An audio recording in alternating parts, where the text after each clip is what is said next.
Fala galera, sejam muito bem-vindos a mais um vídeo no canal. Esse é o episódio 21 que vai contemplar os capítulos 43 e 44 do Manhwa. Aproveite para se inscrever no canal e deixar aquele like maroto. Agora sim, bora pro vídeo. No capítulo anterior, o grupo de nosso protagonista enfrentou uma batalha épica contra a temida sacerdotisa de Karui. Uma luta digna de um boss de rank 5. Cada movimento era carregado de tensão e perigo. Mas antes do golpe final, Elisa, a sacerdotisa, conseguiu escapar. E tomada pelo desespero e pela fúria, lançou uma terrível maldição sobre o grupo de nosso protagonista. Nesse momento, Bjorn percebeu que estava repleto de maldições, incapaz até mesmo de explicar em palavras o quão ruim ele estava. Mas ao invés de entrar em desespero, imediatamente ele se virou para o Mago Ebb e pediu por ajuda. Por favor, mago, você poderia lançar um feitiço de remoção de maldições? Mas, diferente do que ele imaginava, o Mago Ebb respondeu gaguejando.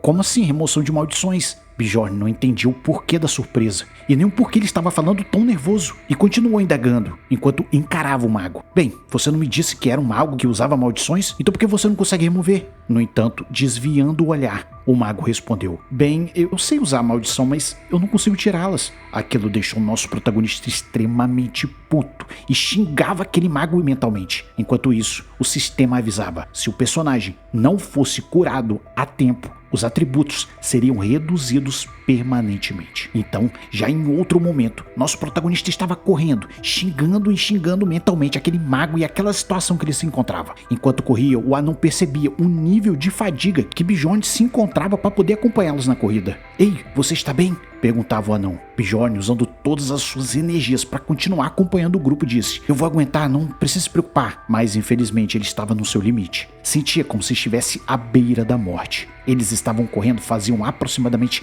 5 horas. E com todos os seus atributos reduzidos, ele não sabia quanto mais ele iria aguentar. Ele só estava de pé graças ao atributo da essência do vampiro, que caso contrário, ele já estaria desmaiado de exaustão. Mas olhando ao redor, ele sabia que todos estavam sofrendo tanto quanto ele. E na tentativa de animá-los, o grupo insistia gritando: vamos, estamos quase lá! Na cabeça de nosso protagonista só vinha o rosto daquela sacerdotisa. Aquela vadia maluca me jogou mais de 15 maldições, e a maioria foi de redução de estamina. Mas que droga! Em Dungeon Stone, a estamina é consumida a cada movimento. E dentro do jogo, o personagem parava de se mover imediatamente assim que o nível de estamina chegasse abaixo de 10%. Ou seja, se ele ainda estava conseguindo correr, ele deveria estar com o nível sobrando de estamina. Mas o sistema insistia em avisá-lo. Estamina abaixo de 5%. Nosso protagonista estava literalmente no limite. E era visível para todos o quão exausto ele estava. Mas, felizmente, ele percebeu que o ambiente começava a mudar e uma energia sombria começava a vibrar no ar. Diante deles estava uma floresta com vinhas enroladas como cobras, onde finalmente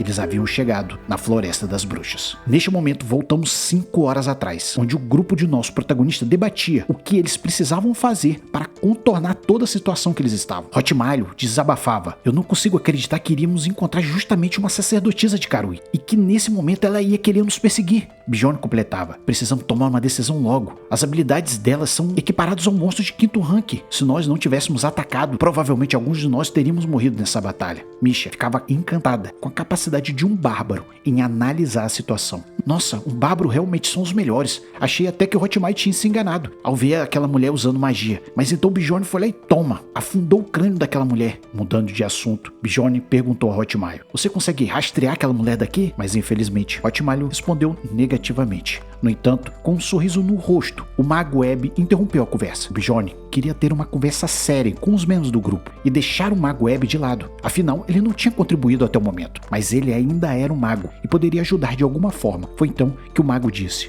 não podemos simplesmente dar um jeito nela, da mesma forma que fizemos anteriormente? Eu acho que eu fiz um bom trabalho. Vocês não acham? Nosso protagonista ficou puto com aquelas palavras. Você por um acaso ouviu o que aquela mulher disse? Ela vai recuperar suas forças e vai voltar para nos encontrar. Você é louco? Se ela nos atacar por trás enquanto estivermos lutando contra outros monstros, será nosso fim. Nós só conseguimos ganhar porque eles não tinham equipamentos. E eu ataquei primeiro. O Mago Ebb ficou aterrorizado com as palavras de Bjorn e ficou calado. Em contrapartida, Bjorn continuava: precisamos ir para a floresta. Lá será muito mais difícil dela nos rastrear. Todos pararam para escutar a explicação de Bjorn. Assim, nós voltamos 5 horas no futuro, já dentro da Floresta das Bruxas. E nos é explicado que a Floresta da Bruxa rodeia o portal do 4º andar. Monstros de 7 e 8º rank aparecem com muita frequência, mas ali, em sua grande maioria, os monstros possuíam corpos espirituais, o que deixava eles imune a danos físicos. Definitivamente não era um lugar para um guerreiro, mas era a melhor chance. Assim que pisaram na floresta, o sistema mudou para um simples aviso. O personagem entrou em uma área especial e todos os efeitos foram desabilitados, exceto o efeito de campo. Neste momento, as inúmeras maldições que vinham o seguindo desapareceram. Todos comemoravam e não acreditavam que o plano de Bjorn realmente daria certo. Hotmile, surpreso com a situação, disse: "Eu não esperava que você fosse tomar vantagem da topografia da Floresta das Bruxas. Você não disse que essa era a sua primeira vez no 3º andar?" Bjorn tentou desconversar e disse: "Eu li num livro." No momento em que ele disse isso, o resto do grupo começou a gargalhar. "Para de mentir, seu louco, um bárbaro lendo o livro? Isso é muito engraçado. Nunca vi esse tipo de coisa." De repente, enquanto riam e comemoravam, a voz da floresta começou a ecoar. O sistema avisava. Um efeito de status anormal foi aplicado aos jogadores. Vozes gritavam de dentro de suas cabeças: "Morra, morra, seu desgraçado sem mãe!" Várias alucinações começaram a aparecer, mas embora fossem irritantes, nosso protagonista os ignorava completamente. No entanto, os outros membros do grupo pareciam não suportar. "Bjorn, como que você consegue ouvir essas vozes e ficar de boa?" gritava Misha. No entanto, aqueles que já haviam estado na Floresta da Bruxa aparentavam não ligar. O problema mesmo era o Mago Webb. Seus olhos estavam turvos e seu rosto estava abatido. Esses são os efeitos de alucinação e dislexia direcional. Tudo parecia se mexer. Nosso protagonista, preocupado com o mago, se aproximou. "Ei, você consegue usar magia nessas condições?" O mago respondia: "Não se preocupe, eu consigo." Bjorn parecia indiferente, mas aquela pergunta era realmente importante na atual situação que eles estavam. O anão, agindo como líder, disse: "Vamos fazer uma pausa para poder nos acostumar e depois prosseguir." Bjorn concordou na mesma hora com o anão. "Sim, na noite passada nós dormimos muito mal. Vamos descansar." O anão então se ofereceu para ficar à primeira vigia. E assim que as palavras saíram de sua boca, nosso protagonista se jogou no chão, completamente exausto. Ele estava tão cansado que sequer se deu ao trabalho de tirar a armadura para dormir. Mas enquanto estava fechando seus olhos para descansar, o anão se aproximou de Bjorn. Sussurrando, ele disse: "Ei, Bjorn, tem uma coisa para falar com você. É sobre aquela sacerdotisa." Aquelas palavras chamaram a atenção de nosso protagonista. "Tive a sensação de que eu já vi ela antes em algum lugar. Na guilda, uma mulher vivia me fazendo perguntas. Agora que eu parei para pensar, acho que era ela." Bjorn, sem entender muito bem o que havia escutado, falou: "O quê? Você conhecia aquela vadia?" O anão continuava sua explicação. "Lembra da nossa batalha lá na Cidadela de Sangue? Então, eu consegui um item numerado." Nesse momento, é explicado que esse item é achado originalmente em uma fenda acima do nível 4. Um item extremamente forte e caro. Bjorn, sem paciência, falava: "O que você tem a ver com essa mulher?" O anão então continuou sua explicação. "Bem, esse item foi o responsável por aumentar meu rank como explorador. Acredito que ela ouviu sobre isso." "E como você não reconheceu ela antes?" gritava Bjorn. "Bem, sabe como é que é, né? Ela estava um pouquinho diferente na cidade e com aquelas roupas. Eu não fiquei olhando pro sorriso dela." O anão continuou a explicação. "Nós fizemos todas as reuniões no bar. Provavelmente ela escutou tudo e armou uma armadilha pra gente." Com um sorriso sem graça, o anão continuava falando: "Acho que sabemos bem o motivo dela ter emboscado a gente agora, né? Dizem que os tesouros geram raiva."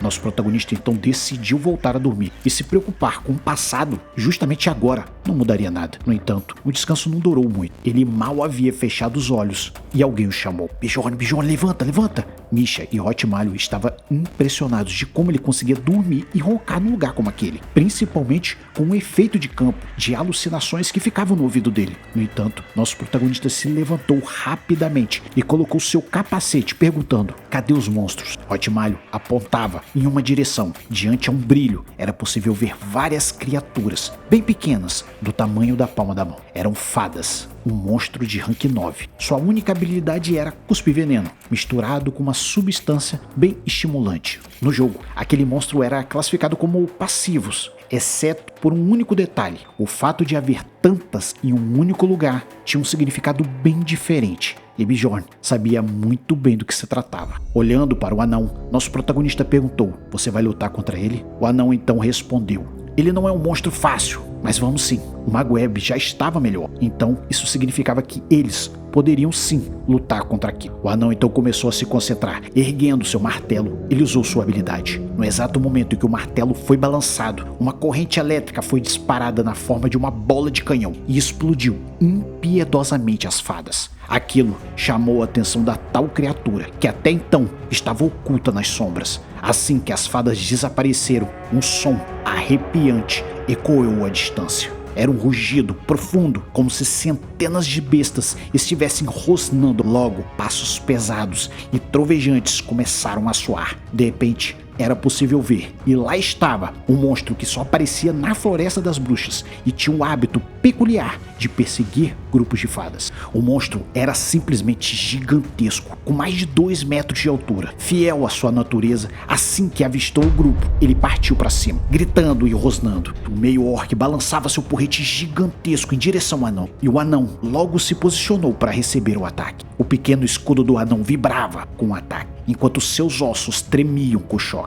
Nessa hora, o nosso protagonista se lembrava do porquê a Floresta das Bruxas era tão terrível com os guerreiros. Todos os monstros nessa área usavam a habilidade Aprimoramento de Dor, o que aumentava em muito a dor recebida por guerreiros. Ao mesmo tempo, mais da metade dos monstros são imunes a danos físicos. O meio troll se preparava para mais um golpe e o anão desesperado gritava: "A magia ainda vai demorar!" O anão parecia desesperado com os golpes do troll. Foi então que ele escutou: "Afaste-se, eu vou lançar minha magia!" O feitiço finalmente estava completo. Essa era a especialidade do Mago Web. A lança de gelo tinha o dobro do tamanho normal e perfurou o monstro com uma força devastadora, atravessando sua pele espessa como se fosse papel. O meio troll gritava de agonia, contorcendo-se de dor, desaparecendo-se na luz. O anão ficava impressionado, mas infelizmente a essência tão rara não havia sido dropada. A batalha havia terminado e eles precisavam sair daquele lugar. Todos pareciam cansados, mas enquanto estavam prestes a retomar a sua jornada, aventureiros emergiam na escuridão. Isso não deveria ser um problema. No entanto, uma pessoa muito familiar, uma voz feminina podia ser ouvida. "Aventureiros, são eles!"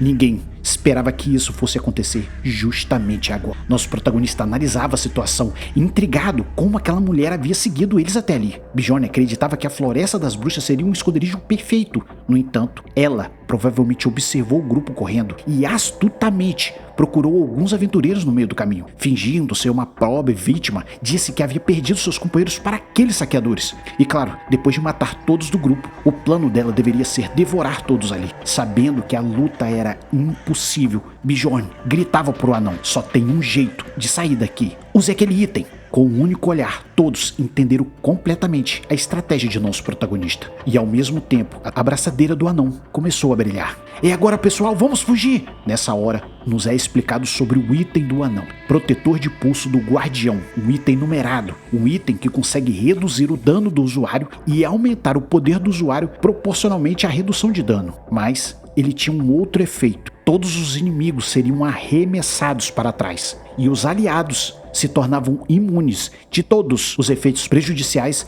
temporariamente. Assim que foi usado, todos os efeitos anormais do grupo foram desativados. Neste exato momento, todos já estavam preparados para correr. Misha questionava Bjorn enquanto corria: "Como que ela nos achou?" Bjorn, sem tempo para explicação, gritava: "Para de reclamar e corre!" O efeito da habilidade duraria 5 minutos, e era o tempo que eles precisavam para se afastar o máximo possível. Nessa floresta, a função de um explorador era o mais importante. Aquele que consegue guiar o seu companheiro através dos caminhos nebulosos. Aqueles que são capazes de usar todo tipo de informação e experiência para achar a saída. Era um verdadeiro buscador. No entanto, existia um único problema. Isso só era possível até o 3º andar. As verdadeiras habilidades de um explorador seriam reveladas naquele momento. A Floresta da Bruxa, um local onde suas bússolas não funcionavam mais, incapazes de guiarem por qualquer que seja os pontos de referência. É naquela hora que um bom explorador faria diferença.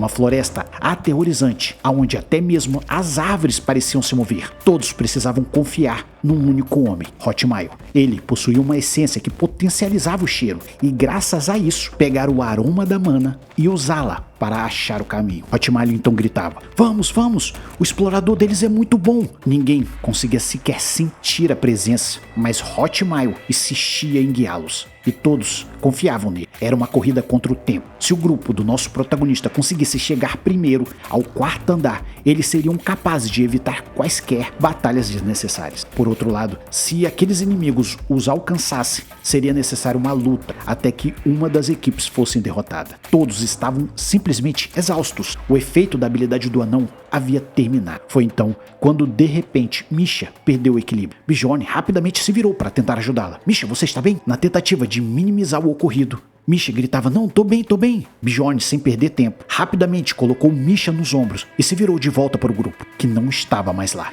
A luz havia desaparecido em meio à escuridão profunda que envolveu sua visão. Merda, o anão estava bem na minha frente, gritava Bjorn, que ao escutar o desabafo, Misha também se desesperava. Bjorn, o que vai acontecer com a gente? Bjorn estava sem reação, enquanto Misha estava totalmente em pânico. Nosso protagonista tentava acalmá-la. Calma, Misha, Hotmail vai perceber e vai voltar. Fique tranquila. Dessa vez, a situação era muito mais perigosa do que ele imaginava. Bjorn resolveu então esperar, mas Misha insistia. Bjorn, quanto tempo vamos ficar aqui? Minutos iam se passando e o grupo não havia voltado. No momento de maior tensão, um grito podia ser escutado em meio à escuridão.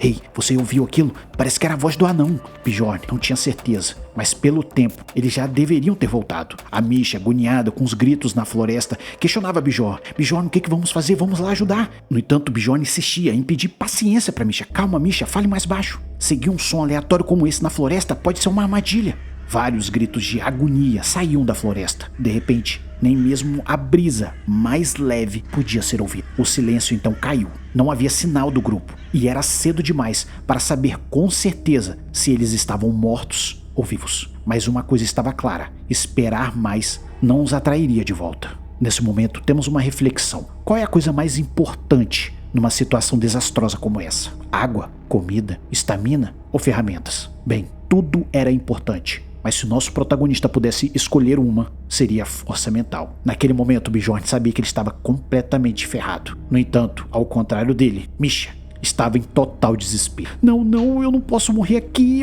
Bjorn tentava acalmá-la. Calma, vai dar certo. Não precisa ficar nervosa, insistia Misha. Se eu não tivesse caído, você... Não importa o que aconteceu lá. Temos que focar no presente, gritava Bjorn. Vamos ficar mais aqui algum tempo. Pega uma poção, beba. Enquanto Misha se recuperava, Bjorn estudava a situação. Misha se sentia melhor para lutar, mas como já foi dito anteriormente, ela era uma guerreira de golpes físicos e neste lugar, habitado por monstros imunes a danos físicos, eles estavam totalmente ferrados. O grupo do nosso protagonista havia chegado àquele andar há alguns dias e faltavam aproximadamente 4 dias para o labirinto fechar. No entanto, sobreviver por mais 4 dias seria quase impossível. Alguma coisa tinha que ser feita, afinal, esperar a morte não era uma opção. Foi então que nosso protagonista tomou uma decisão que poderia mudar sua vida. Ele virou para Misha e perguntou: Misha, você é casada? Misha, sem entender nada, respondia: Não, mas por que? Do nada assim, Bjorn? Bjorn continuava: você tem uma crença que te impede de se juntar a alguém de outra raça? Misha ficava vermelha e insistia: Não, mas peraí, o que você vai estar falando? Ele então tirou seu capacete e com um anel em sua mão se ajoelhou perante Misha. Misha, sem entender nada, se questionava: O que você está fazendo, Bjorn? Eu não estou pronta, saia de perto de mim. Nosso protagonista então estendeu a mão. Este é o anel que tenho guardado para alguém que vale a pena dá-lo. Então, segurando a mão de Misha, ele pediu um juramento. Jure aos seus deuses guardiões que você ficará ao meu lado. No momento que você aceitar esse anel, com a minha honra de guerreiro, eu ficarei ao seu lado e espero que você faça o mesmo. Misha ficou pensativa. Embora seja do nada, essa era a primeira vez que ela estava recebendo uma declaração. Mas Bjorn não era esse tipo de homem que ela queria. Foi então que ela gritou: Bjorn, eu sinto muito, mas você não é a pessoa que eu quero. Nosso protagonista não entendia o que ela estava falando, enquanto ela continuava: Eu quero dizer que você não é atraente para mim, seu bárbaro burro. Finalmente Bjorn entendeu o mal entendido. Calma, Misha, você entendeu tudo errado. Eu queria que você se juntasse a mim como uma companheira em troca do anel. Claro que você pode tirar o anel quando você quiser e me devolver, ou pagar 15 milhões, você entendeu agora? Dessa vez sem graça, Misha falava, mas espera aí, o que tem nesse anel que vale 15 milhões? Bjorn então respondeu, os 15 milhões são uma mera barganha. Este anel pode realizar todos os desejos. Em pensamentos, o nosso protagonista sabia que se não tivesse jogado Dungeon Stone como ele jogou, ele não teria feito esse tipo de escolha, porque afinal ele iria despertar a Misha.